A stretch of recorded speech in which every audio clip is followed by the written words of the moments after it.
Hello friends, कहानी की शुरुआत में हमें एक रूम का डोर दिखाया जाता है जिसका कि नाम होता है मीडिया एडवर्टाइजिंग रूम। और अंदर से जियान के कराहने की आवाज़ आ रही होती है और अंदर जियान और मून दोनों किस कर रहे होते हैं। और फिर उसके बाद वो दोनों पैशनेट तरीके से इंटीमेट होते हैं और वो इंटीमेट हो ही रहे होते हैं तभी अचानक ही कोई दरवाजे का लॉक खोल रहा होता है, जिसे देख कर के जियान और मून दोनों ही डर जाते हैं और बाहर से कोई जोर से डोर नॉक कर रहा होता है। जियान और मून दोनों ही उस तरफ देखते हैं और बाहर वो इंसान कहता है, आ शिट, आखिर ये रूम हमेशा ही लॉक क्यों होता है? ये बहुत अनोइंग है। और वे अपने पॉकेट में कुछ खोजते हुए कहता है, अब where is the key again? और फिर वे दरवाज़ा खोल देता है और वे डोर खोल के अंदर आता है। ये जुनून होता है पर अंदर कोई नहीं होता, सब खाली होता है। और जुनून अंदर चलते हुए कहता है, आखिर यहाँ पे इतनी गर्मी क्यों है? इधर सच में थोड़ी हवा अंदर आने देना चाहिए। फिर वे सोफे में बैठ जाता है और कहता है, हाँ। और फिर सोफे का सहारा लेते हुए लेट जाता है और अपने मन में कहता है, आखिर जियान ने मुझे अभी तक रिप्लाई क्यों नहीं दिया है?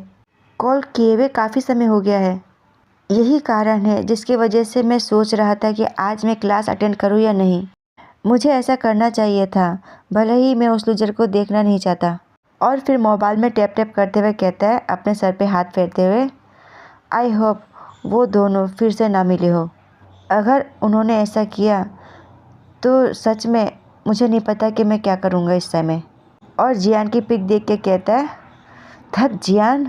और हमें रूम का एक हिस्सा दिखाया जाता है जहाँ की एक कबर्ड रखा हुआ होता है। उसके अंदर जियान और मून होते हैं। मून ने जियान के मुंह पे हाथ रखा होता है और जियान बाहर देखते हुए कहता है, ये जुनून है अपने मन में। और मून अपने मन में कहता है, दैट्स स्ट्रेंज, इस क्लब रूम का सिर्फ एक ही की होना चाहिए था। और फिर मून जियान को विस्पर करते हुए कहता है, जियान। और कहता है, क्या तुमने इस बेवकूफ़ इंसान के साथ भी यहाँ पे कुछ किया है? और उसको देखते हुए जियान अपने मन में कहता है, क्या ये ऑब्वियस नहीं है, जबकि मैंने तुम्हारे साथ भी यहाँ पे 2 बार ये सब किया है। मन में ही कहता है, ऑफ कोर्स मैंने ये सब कुछ जुनून के साथ भी किया है। मैं जब 20 साल का था तब से मैं उसके साथ खिलवाड़ कर रहा हूँ। इस पॉइंट में आकर ये सब पूछना कि हमने ये सब कहाँ नहीं किया है, ये बहुत जल्दबाजी होगी। और जियान को ऐसे ख्यालों में खोए देख उनको गुस्सा आ जाता है और फिर वो वहीं पे उसके साथ इंटीमेट होता है। और क्लूलेस जुनून बाहर बैठा होता है अपने ख्यालों में खोया हुआ। कबर्ड के अंदर जियान का बैलेंस बिगड़ जाता है, इस वजह से आवाज़ आती है जिस वजह से जुनून का ध्यान उसके तरफ जाता है। वो देखता है उधर की तरफ और सोफे पे अपना हाथ रखते हुए कहता है, उठने की कोशिश करते हुए, आखिर ये साउंड क्या था? और वे अपने हाथ को देख के फ्रीज हो जाता है और वो कहता है, आखिर ये क्या है? ये जियान का काम होता है। जिसे देख कर के जुनून दूसरी तरफ देख के कहता है, नो वे। और अपने मुट्ठी को क्लच कर लेता है। फिर वे जियान को फ़ोन लगाता है और रिंग कबर्ड के अंदर बज रही होती है। जुनून वो आवाज़ सुन कर के कबर्ड के पास जाता है और फिर कबर्ड के पास जा कर के रुक जाता है। अंदर से अभी भी मोबाइल के बजने की आवाज़ आ रही होती है। और फिर वह दरवाज़ा खोलता है। उसे सामने जियान और मून दिखते हैं। मून ने जियान का मुंह दबाया हुआ होता है और मून को देख करके जुनून को बहुत ही गुस्सा आ रहा होता है और वह मन में कहता है, ये कमीना। और फिर जुनून जियान के मुंह को दबाते हुए कहता है, जियान, क्या तुम अपना दिमाग खो चुके हो? ये क्या हो रहा है? और कहता है, तुम्हें आखिर मुझे ये कितनी बार दिखाना होगा कि तुम मुझसे डेट नहीं करोगे? और कहता है, क्या मुझे तुम्हें सचमुच में छोड़ देना होगा ताकि तुम ये बकवास बंद करो?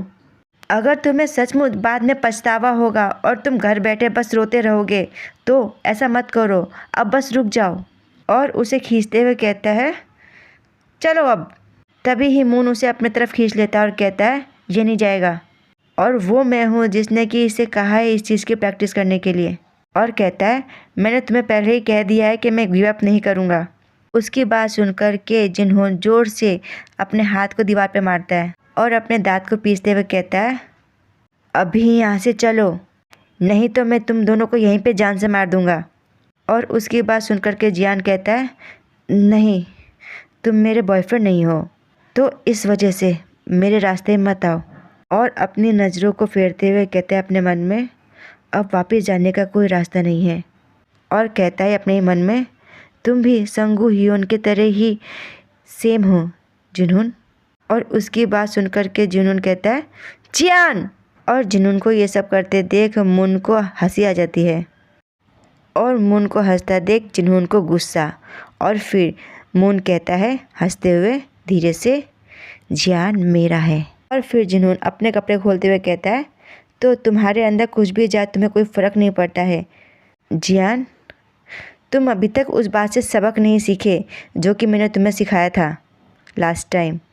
और जियान का मुंह पकड़ते हुए कहता है गुस्से में देखते हुए मुझे तुम्हारे साथ कितनी बार ये सब करना पड़ेगा ताकि तुम्हारे दिमाग में ये सब बातें घुस जाए। और जियान तीखी हंसी हंसते हुए कहता है उससे तो मेरे साथ कोई भी गंभीर संबंध बनाने की कोशिश करना छोड़ दो। और उसकी बात सुनकर के जुनून को बहुत गुस्सा आता है। वह उससे कहता है घूर के देखते हुए गुस्से में यानी कि तुम बस मुझे प्रोवोक करना चाहते हो हाँ। और फिर उसके साथ वो भी इंटीमेट होने लग जाता है। और फिर मून और जुनून दोनों ही उसके साथ इंटीमेट होते हैं। और इंटीमेट होते हुए जियान को उसके पास्ट के बॉयफ्रेंड की यादें आती है। वह कहता है आखिर मुझे ये सब यादें क्यों आ रही है। ये यादें उसके पहले बॉयफ्रेंड से मिलने की और उससे रिश्ता तोड़ने की और उसके दिल को टूटने की। ये सारी यादें उसे इस वक्त आ रही होती है। और फिर अचानक ही फिर से गेट नॉक होता है और कोई डोर खटखटाते हुए कहता है मैं अब नहीं रुक सकता ये लॉक है। और जुनून उस तरफ देखता है और बाहर खड़े हुए इंसानों में से एक इंसान कहता है पर कि यहाँ पे नहीं है यानी कि कोई अंदर है। और दूसरा कहता है वो चश्मा पहने हुए सनबे हमेशा यहाँ पे आते हैं। और जुनून जियान और मून से कहता है तुम अपना मुंह बंद करो। पर जियान और मून इंटीमेट हो रहे होते हैं और ये देख के जुनून उनसे कहता है तो तुम अपना गेम बंद नहीं करोगे।